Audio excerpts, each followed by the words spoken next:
कभी कभी हम ये भूल जाते हैं कि हम यीशु मसीह को मानते हैं, हम क्रिश्चियंस है। तो हमारे ज़िंदगी में कोई भी ऐसी डिफ़िकल्ट सिचुएशंस है, कोई भी ऐसा विल्डरनेस है, कोई भी ऐसी अकाल की परिस्थिति है, वो हमारे जीवन में नहीं आएगी। पर मैं आपको बताना चाहता हूँ कि हम भी ऐसे डिफ़िकल्ट सिचुएशन से गुज़रते हैं, हम भी ऐसे विल्डरनेस से गुज़रते हैं, हम भी ऐसे एक अकाल के समय से गुज़रते हैं जो हम अपने जीवन में देखते हैं।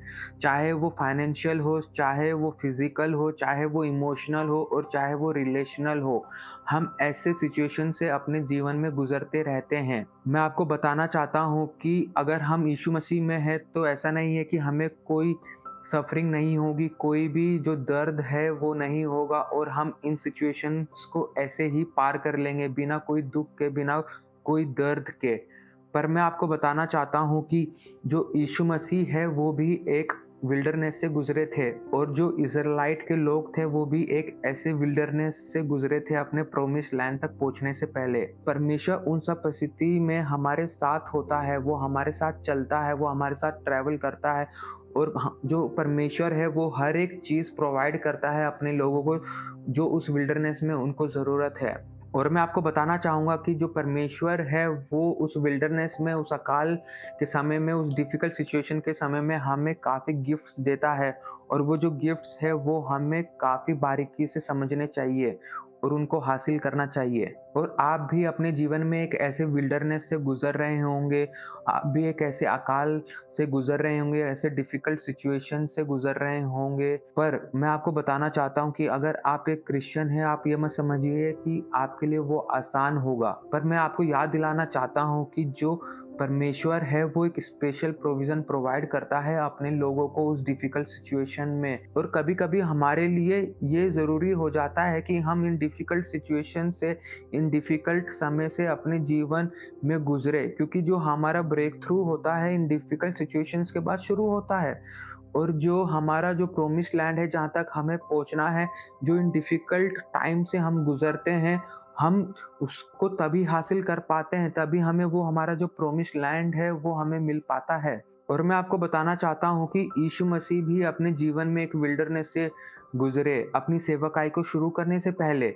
और जो इज़राइट के लोग थे वो भी एक विल्डरनेस से गुज़रे अपने प्रोमिस्ड लैंड को हासिल करने से पहले, अपने ब्रेक थ्रू को हासिल करने से पहले। और कभी-कभी परमेश्वर हमें उस विल्डरनेस से गुज़रने देता है ताकि वो हमें तैयार कर सके, ताकि वो हमें टेस्ट कर सके कि हमारा जो विश्वास है उस पे कितना है। आइए हम बाइबल से देखते हैं कि परमेश्वर हमें इन डिफ़िकल्ट सिचुएशन, इन डिफ़िकल्ट टाइम इस विल्डरनेस से क्यों गुज़रने देता है। आइए हम देखते हैं मैथ्यू 4:1 क्या कहता है। Jesus was led by the Spirit into the wilderness to be tempted by the devil। और यहाँ पे हम साफ तौर से देख पा रहे हैं कि जो यीशु मसीह है उनको भी जंगल में भेजा गया।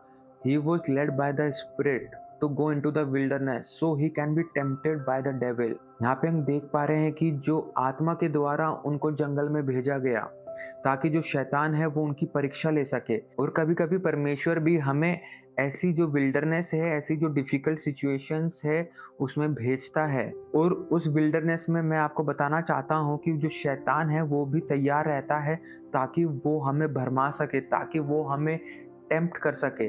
पर जो परमेश्वर है वो देखना चाहता है कि हमारा जो विश्वास है, जो हमारा जो फ़ेथ है उस डिफ़िकल्ट सिचुएशन में, उस विल्डरनेस में उस पे कितना है। आइए हम अब अगली आयत पे चलते हैं जो कि मैथ्यू 4:2 और 3 है। आइए हम उसको पढ़ते हैं। After fasting 40 days and 40 nights he was hungry।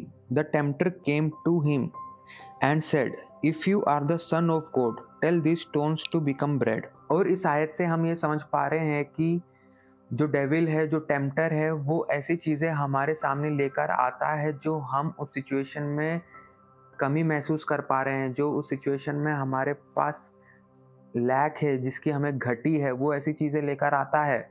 जैसे कि वो यीशु मसीह के पास लेकर आया, यीशु मसीह को भूख लगी थी, तो उसने बोला कि जो ये पत्थर है उसको रोटी में बदल दे।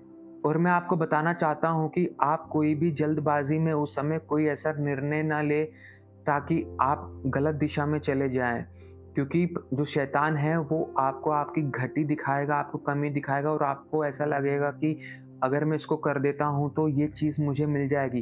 पर आप परमेश्वर पे इंतज़ार करें, आप परमेश्वर से पूछिए, उसकी मदद लीजिए और वो आपको उस विल्डरनेस से ज़रूर बाहर निकालेंगे। क्योंकि उस समय शैतान भी टेम्प्ट करने आता है, वो अपनी जो आवाज़ है उसको आपके कानों में डालता है, पर आपको परमेश्वर की जो आवाज़ है उसको सुननी है और उसको करना है।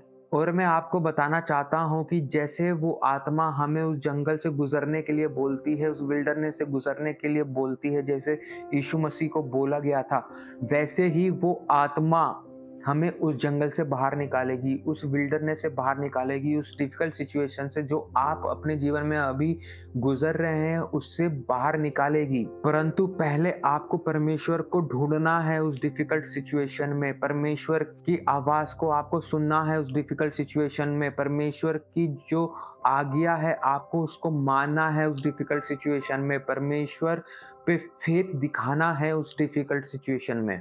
और जैसे कि भविष्यवक्ता यशायाह 43:19 वर्स में कहा है, I will make a way in the wilderness and rivers in the desert. और परमेश्वर उस जंगल में आपके लिए रास्ता जरूर निकालेगा, उस रेगिस्तान में परमेश्वर आपके लिए उस नदी को जरूर बहाएगा, पर आपको उस पर विश्वास करने की जरूरत है आज। और जैसे कि मैंने आपको बताया कि जब हम एक विल्डरनेस से गुजरते हैं अपने जीवन में, जब हम एक डिफिकल्ट सिचुएशन से गुजरते हैं अपने जीवन में, एक डिफिकल्ट परिस्थिति से गुजरते हैं अपने जीवन में, तो हमारे सामने जो शैतान है वो इंतजार कर रहा होता है कि वो हमें कब टेम्प्ट करें और हम एक गलत दिशा में चले जाएँ और हम अपने जो ब्रेक थ्रू है उससे भटक जाएँ, और जो हमारा प्रोमिस्ड लैंड है जहाँ तक हमें पहुँचना है वो हम कभी उस तक ना पहुँच पाए। तो मैं आपको बताना चाहता हूँ कि how we can fight the temptation, और यीशु मसीह ने भी कैसे उस टेम्पटेशन को फाइट करा। आइए हम बाइबल में देखते हैं। Jesus answered, it is written, man shall not live on bread alone but on every word that comes from the mouth of God. आइए हम एक और बाइबल वर्स को पढ़ते हैं जो कि पुराने नियम में लिखा है ड्यूटरनोमी 8:3 में, man does not live on bread alone but on every word that comes from the mouth of the Lord. तो यहाँ पे हम साफ तौर से देख पा रहे हैं कि जो यीशु मसीह है वो जो पुराने नियम में लिखा है उसको कोट कर रहे हैं नए नियम में, शैतान की जो टेम्पटेशन है उससे लड़ने के लिए। और यीशु मसीह उसको साफ तौर से कह रहे हैं कि जो इंसान है वो केवल रोटी पे नहीं, जो परमेश्वर के मुंह से जो आज्ञा आती है, जो उसके मुंह से जो वचन आता है उससे जीवित रहेगा। वैसे ही हम इससे क्या सीख पाते हैं, जब हम विल्डरनेस से अपने जीवन में गुजरते हैं, हम अपने डिफिकल्ट सिचुएशन से, किसी परिस्थिति से अपने जीवन में गुजरते हैं, तो हमें जो शैतान करने के लिए बोलता है हमें उसकी आज्ञा नहीं माननी है। हमें जो परमेश्वर करने के लिए बोलता है, जो उसका वचन करने के लिए बोलता है, वो हमें उसका पालन करना है। यहाँ पे भी यीशु मसीह ने शैतान की आज्ञा नहीं मानी। यहाँ पे जो परमेश्वर ने उसको आज्ञा दी थी, जो परमेश्वर ने जो वचन बोला था, वो उन्होंने करा है। और मैं आपको बताना चाहता हूँ कि पहले आपको परमेश्वर को ढूँढना है, परमेश्वर की आवाज़ को सुनना है। परमेश्वर आपको क्या कह रहे हैं करने के लिए, आपको उसकी आज्ञा का पालन करना है। जो वो बोल रहे करने के लिए आपको उस पे विश्वास दिखाना है। और आखिरी में मैं आपको ये बताना चाहूँगा कि वो हमारा परमेश्वर है, वो हमारा रास्ता बनाने वाला है। और जितने भी हम डिफ़िकल्ट सिचुएशंस में अभी गुज़र रहे हों, डिफ़िकल्ट समय में अभी हम गुज़र रहे हों, मैं चाहता हूँ कि हम पूरी रीति से परमेश्वर पे निर्भर हो अपने जीवन में, ताकि वो जो डिफ़िकल्ट सिचुएशन है उससे वो हमें बाहर निकाल सके, उस विल्डरनेस से वो हमें बाहर निकाल सके। और जैसे कि मैंने आपको बताया था कि परमेश्वर उस विल्डरनेस में हमें काफ़ी तोहफ़े देता है, और अगली वीडियो में मैं आपको उन तोहफ़े के बारे में बताऊँगा कि वो उस विल्डरनेस में जब हम उस डिफ़िकल्ट सिचुएशन में गुज़रते हैं तो वो हमें क्या तोहफ़े देता है। और मैं चाहता हूँ कि आप परस्यू जीसस चैनल को सब्सक्राइब ज़रूर करें और लाइक करें और शेयर करें अपने फ्रेंड्स के साथ, अपने रिलेटिव्स के साथ, ताकि वो इस वीडियो को देख पाएँ। प्रभु आप सबको आशीष दे।